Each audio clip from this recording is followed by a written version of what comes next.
Ladies and gentlemen, it's a battle of the Bibles, though only one of the groups showed up with a Bible because the other group is atheists.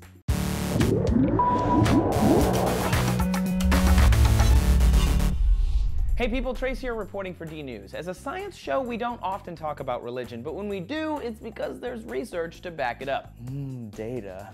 Religion is on the decline in the United States, with a poll by Gallup showing the number of Americans who attend regular religious services is decreasing, and a separate poll published by Slate showing members of Congress are even coming out as non-religious now. We're now up to 10 out of 535, which is a lot, because in 1980 we had 0. With that in mind, a study released from the University of Rochester this month states that those who are non-religious likely have higher levels of intelligence. The three psychologists define intelligence as the ability to reason, plan, solve problems, think abstractly, comprehend complex ideas, learn quickly, and learn from experience, which all seem to make sense. They looked at 63 different studies spanning at least 84 years of scientific research. 35 of the studies indicated significant negative correlations between theism and intelligence. Only 2 found a positive correlation. What does this mean? While higher intelligence has been linked to success at work and satisfaction in marriage, conversely, a study from the University of Illinois found religious people in religious societies or difficult circumstances were happier overall. However, the same study found that secular societies were usually wealthier with more social support systems. So which is better, theism or non-theism?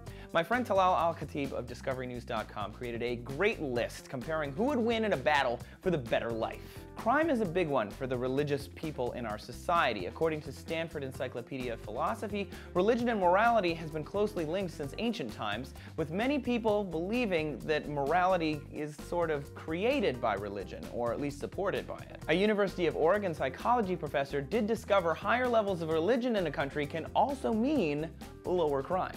Other research shows the presence of spiritual support improves mental health and recovery from chronic illnesses. However, it's not all angels and harps. Upon getting to the afterlife, a religious person may have trouble fitting into their robe because religion can make you fat. Seriously, according to a study by Northwestern, religious young adults were more likely to be obese than their non-religious counterparts.